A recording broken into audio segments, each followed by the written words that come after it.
আসসালামু আলাইকুম। আমি শামিমা খুলনা থেকে বলছি। বিডি ব্লগার শামিমা চ্যানেল থেকে আপনাদেরকে আরও একবার স্বাগত জানাই।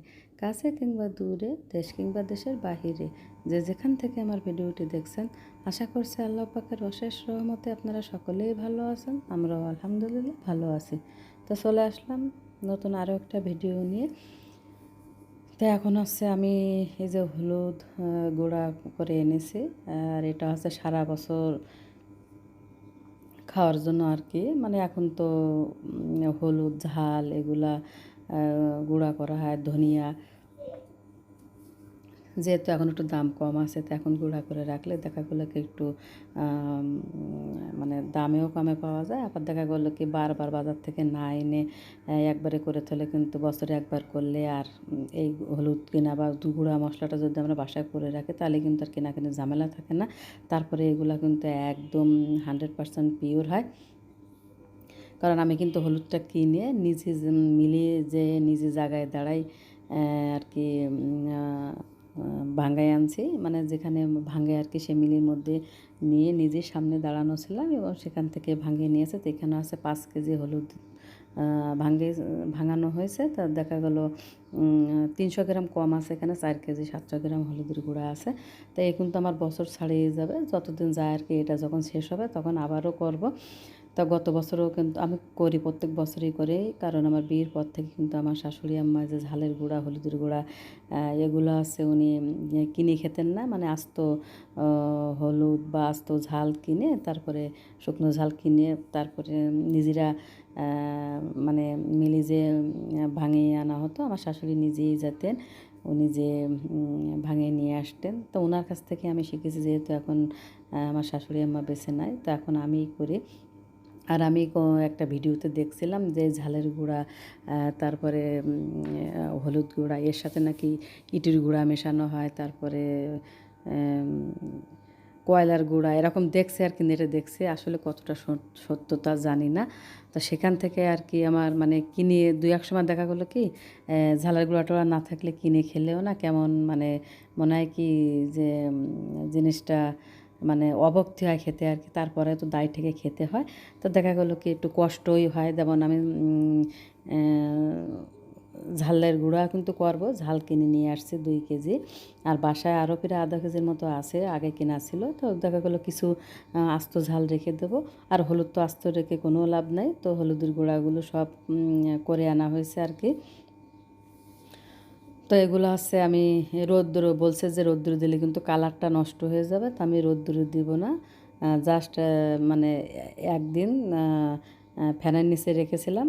ফ্যানের নিচে মানে ঘরেই রেখেছিলাম। ঘরে যেহেতু ফ্যান করে বলেছিল একটু আলগা করে রাখবেন যাতে ঠান্ডা হয়ে যায়। পুরোপুরি ঠান্ডা হলে তারপরে আপনারা বয়েম বা বক্স যে যাতে রাখেন তার ভিতর করে রাখবেন। তো আমি কিন্তু এখানে একটা নুডলসের প্যাকেট নিয়েছি। মিস্টার নুডলসের যে প্যাকেট আছে এখানে সম্ভবত 37 প্যাকেট না কত প্যাকেট জন্য থাকতো। অনেক আগের এইগুলো আমার কেনা ছিল, আমি জানি না। এখন কিন্তু আমাদের নুডলস কার্টুন ধরে কিনে নিয়ে আসে।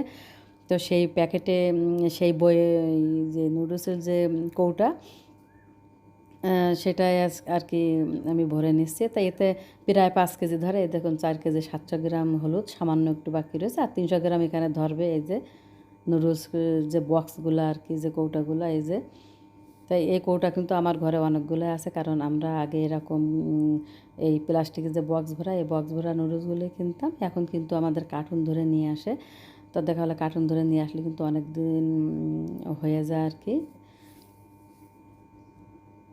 তো এই যে এভাবে কিন্তু আমরা যদি নিজেরা এই হলুদ ঝাল বা ধনিয়া এগুলো যদি ভাঙে নিজেরা কিনে নিজেরা জায়গা থেকে ভাঙিয়ে আনি মিল থেকে, তাহলে কিন্তু একদম পিওর হয় হলুদটা।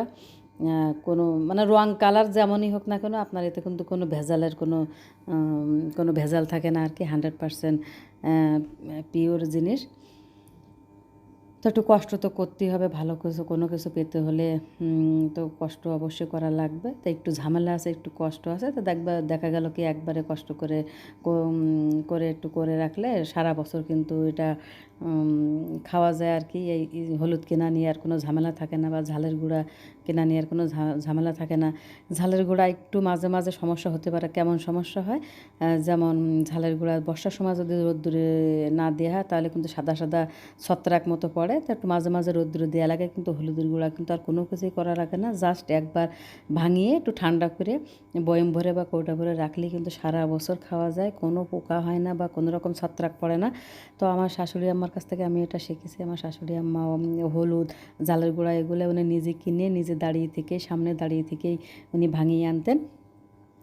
তো এখন যে শাশুড়ি মায়ের কাজটা এখন আমার পরে পরে এসে গেছে, কারণ আমার হাজব্যান্ড না এগুলো ভালো বোঝে না বা পারে না। দেখা গেলো কি ওকে যদি বলি, ও মিলি থুয়ে চলে আসবে, আসলে ওরা ইচ্ছা মতো যা করার তা করবে, করে থুয়ে যাবে, পরের দিন যাই নিয়ে নিয়ে আসে আর কি। তো আমার কথা আছে, আমি যেটা ফ্রেশ খাওয়ার জন্য কিনেছি সেটা তো আমার মনে একটু কেমন খটকা লাগবে, যে না জানে ওরা কোনো কিছু ভেজাল দিছে কিনা বা কী করছে, বা আমারটাই দিছে না আরেকজনেরটা দিছে, এরকম তো কোনো করার কোনো দরকার নেই, তাই না? নিজে একটু কষ্ট করে, সামনে আধা ঘন্টাও লাগে না, দাঁড়িয়ে থাকলে কিন্তু ভাঙানো হয়ে যায়। আর এদিক থেকে এই যে ঝাল, গত এক ভিডিওতে দেখেছিলাম আপনাদের যে আলু কিনেছিলাম আর ঝাল কিনেছিলাম, সেই ঝালগুলো কিন্তু আমি বোট ফেলে ভালো করে ন্যাকড়া দিয়ে মুছিয়ে নিয়ে 3 থেকে 4টা রোদ্দুরে দিয়ে নিয়েছি। এটা ভাঙানোর পরে আর রোদ্দুরে না দিলেও হবে। দেখা গেলো বর্ষার সিজনের সময় একটু রোদ্দুরে দিলে ভালো হবে, তা নাহলে ছত্রাক পড়ে যাবে। তো ঝালটা কিন্তু খুব সচরাচর সব মিলে ভাঙানো হয় না। তো সব মিলিয়ে ভাঙানো হয় হচ্ছে রাত 10টার পরে, মানে 11টার দিকে। তা আসলে 11টার সময় তো যাওয়া সম্ভব না। তা শুনছি এক জায়গায় একটা মিল আছে, সেখানে নাকি দিনের বেলাও ভাঙিয়ে নেওয়া যায়। তো সেখানে যাব, খোঁজ নেব। যদি সেখানে ভাঙানো হয় তাহলে নিজে নিয়ে জায়গায়, মানে মিলে নিজে সামনে থেকেই ভাঙিয়ে নিয়ে আসবো ইনশাল্লাহ, আনলে আপনাদের সাথে শেয়ার করব। তো এখন আছে কিছু মশলাপাতি কেনা হয়েছিল, সেগুলো আমি বের করে নিব। এখানে আছে দারচিনি আছে, এলাচ আছে, জিরা আছে।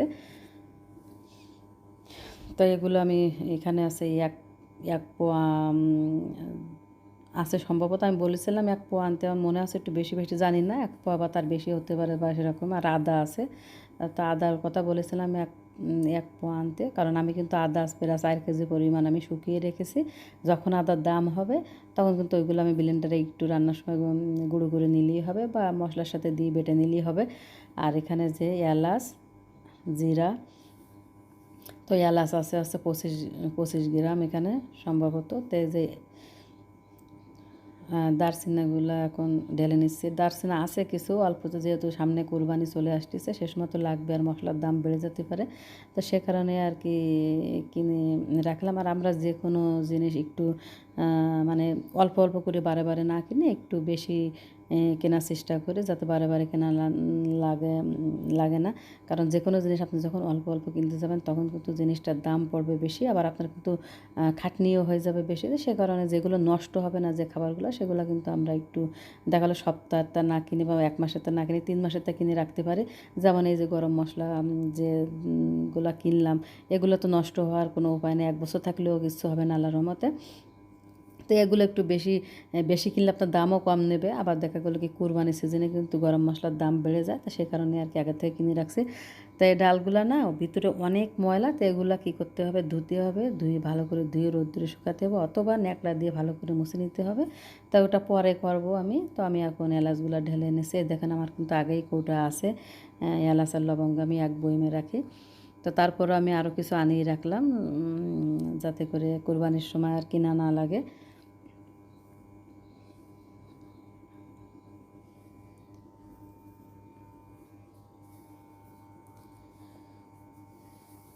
তো যখন আপনি কোনো জিনিস দেখবেন, কাঁচা ঝাল কিনতে যাবেন, 1 পোয়া কিনলে বলবে কি 20 টাকা, যখন কেজি কিনবেন বলবে 1 কেজি 60 টাকা, তার মানে আপনার কেজিতে 20 টাকা কম আসতেছে। তো এরকম প্রত্যেকটা জিনিস আপনি যখন অল্প কিছু কিনতে যাবেন তখন কিন্তু দামটা বেশি হবে। যে কোনো তরকারি 1 পোয়া নেবেন 10 টাকা, যখন কেজি নেবেন তখন বলবে 30 টাকা, তাহলে 10টা টাকা সেভ হলো। তাই দেখা গেলো কি একটু এরকম বেশি কিনলে কিন্তু টাকা সেভ হয়, আবার দেখা গেলো কি বারবার কেনার ঝামেলাটাও থাকে না। তো এখানে আমার আগে কিছু জিরা আছে, তারপরে আমি আরও 1 পা এনে রাখলাম আর কি। তো জিরাগুলো আমি বয়মে ঢেলে নিলাম। তো এখন আমি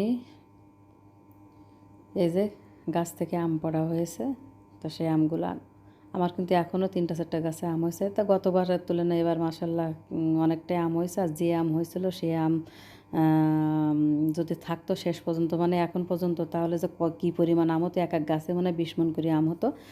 তা যেটুকুই আছে আলহামদুলিল্লাহ আল্লাহর কাছে কোটি কোটি শুকরিয়া। এই যে আমগুলো পাড়লাম, এটা সম্ভবত আমরুপালি। যে গাছ থেকে এই গাছে গত বছর একটা আম হয়েছিল, আর এবছর এই যে পাড়া হয়েছে এখনও কিন্তু আছে গাছে, মানে বেশিরভাগটা পাড়া হয়েছে, আরও আছে পেকে পেকে গাছ থেকে পড়ছে। তো এগুলো পাড়া হয়েছে, এগুলো শেষ হলে, খাওয়া শেষ হলে তারপরে আবারও পাড়া হবে। তো আমাদের আমে কিন্তু কোনো প্রকার কোনো মেডিসিন দেয়া না। আমরা যে সময় আম মুকুল আসে দেখি মানুষ মেডিসিন দেয়, স্প্রে করে, তারপরে যে সময় আমের গুটি বাঁধে সে সময় তো আমরা কোনো সময় করি না। তা আল্লাহর রহমতে যেটুক হয়েছে আলহামদুলিল্লাহ আল্লাহর কাছে লাখ লাখ কোটি কোটি শুকরিয়া। তো নিজের বাড়ির গাছের আম এই যে মানে খাওয়াচ্ছি, এই যে হাত দিয়ে ধরতেছি, নাড়াচাড়া করতেছি, এই যে কত আনন্দের তা বলে বোঝাবার মতো না। আর 100% পিওর জিনিস আমরা বাজার থেকে যা কিনি খাই তাতে কিন্তু বিষ ভরা, মানে সব হচ্ছে সার মেডিসিন দিয়ে তৈরি করা। তো আজকের ভিডিওটি কিন্তু এখানে শেষ করছি। সকলেই ভালো থাকবেন। আল্লাহ হাফেজ।